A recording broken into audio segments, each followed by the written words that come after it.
Bem-vindos de novo ao curso de Educação à Distância do Centro de Pós-Graduação Andrew Jumper, BAT 101, Introdução ao Hebraico Bíblico.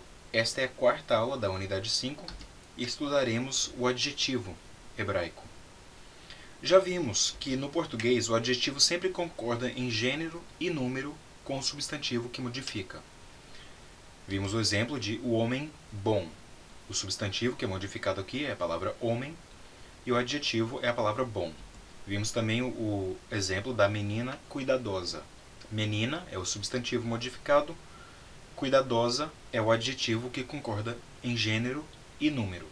E também as chaves enferrujadas. Vimos a concordância do número plural e vimos também a concordância do gênero feminino. Agora, no hebraico, o adjetivo concorda não somente em gênero e número, mas também em determinação.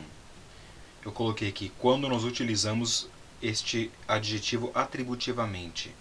Veremos depois o que isso significa. Mas por enquanto, quero que vocês pensem nisso, que no hebraico o adjetivo concorda em gênero, número e determinação. Vou mostrar aqui. Em gênero, nós vemos, por exemplo, sus tov, que significa um cavalo bom. Certo? Em número, susot tovot, umas éguas boas. Agora, em determinação, nós vemos um exemplo como ha'anashim hatovim. São os homens bons. Notem aqui que o artigo definido é utilizado não somente com o substantivo, mas também com o adjetivo. Nós não temos isso no português. Eu não digo o homem o bom. Eu digo somente o homem bom. No hebraico, não. Você tem que falar o homem o bom. Ou os homens os bons. Tá bom? Mas então, já que os adjetivos concordam em gênero e número, assim como os substantivos, os adjetivos também levarão diferentes terminações dependendo desse gênero e número. Então vamos dar uma olhada nisso. No singular, no masculino singular, nós temos a palavra, por exemplo, tov. A palavra tov não tem nenhuma terminação. Por quê? Porque a terminação do adjetivo no masculino singular é nenhuma. Já a terminação no singular feminino do adjetivo é a terminação kamithe. Então, nesse caso, seria tová, boa. A terminação do adjetivo no masculino plural é im. Então, tovim é bons. E tovot é boas. Essas são as terminações, então. Vocês precisam memorizar essas terminações. Nenhuma para o masculino singular. Para o feminino singular é kamithe, que também é o mesmo do sufixo direcional. Não confundam isso com o sufixo direcional. Lembre-se que esta terminação é a terminação do adjetivo. Agora, notem também que só existe uma terminação. O substantivo, várias vezes você verá 3 ou 4 diferentes terminações que podem determinar um substantivo como um substantivo feminino singular. O adjetivo não. O adjetivo somente levará o kamithe. Também, im, ou hirakiod, mem sofit, é a terminação do adjetivo no masculino plural. E a terminação do adjetivo no feminino plural é ot. Então é bem simples. Somente existem 4 terminações, ou na verdade 3, porque o masculino não existe. 3 terminações para memorizar para a flexão dos adjetivos. Agora, existem diferentes padrões para esta flexão. Existem certas palavras, por exemplo, nas quais não ocorre nenhuma mudança. Por exemplo, como a palavra tov, que nós vimos. A palavra tov é tov, tová, tovim, tovot.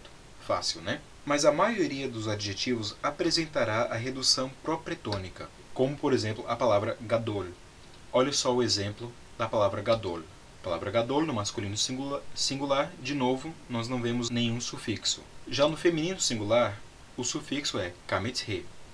Mas quando nós adicionamos o kamithe, veremos a redução propretônica do kametz debaixo do gimel. Isto é a mesma coisa que nós vimos com o substantivo na hora da pluralização. Só que nesse caso é com o adjetivo na hora da flexão. Gadol, gadolá, gadolim e gadolot. Bem fácil, né? Redução propretônica significa então que a primeira vogal se tornará em um sheva. As outras demais vogais continuarão as mesmas e nenhuma outra parte da palavra mudará, a não ser a terminação, feminina singular, ou masculina plural, ou feminina plural. Tá bom? Existe só mais um padrão de mudança na hora da flexão do adjetivo. Isto ocorre com os adjetivos geminados. Lembre-se que os substantivos geminados podiam ou geminar ou duplicar. A geminação é quando nós vemos o daguesh forte na última consoante, e a duplicação é quando essa última consoante é duplicada. Com os adjetivos, veremos somente a geminação, não existe a duplicação da última consoante. Isso nós vemos, por exemplo, no caso de rav. Rav, que significa muito, é um adjetivo geminado. Então, quando nós adicionamos a terminação feminina singular, a palavra vira rabá. Em vez de ravá, vira rabá. Por quê? Porque agora nós temos esse daguesh forte aqui no meio do beit. A mesma coisa no plural, rabim, e no plural feminino também, rabot. Notem aqui então, ocorre a geminação, não uma duplicação. Não falamos rababá, mas é só rabá. Tá bom? Rababá seria engraçado, né?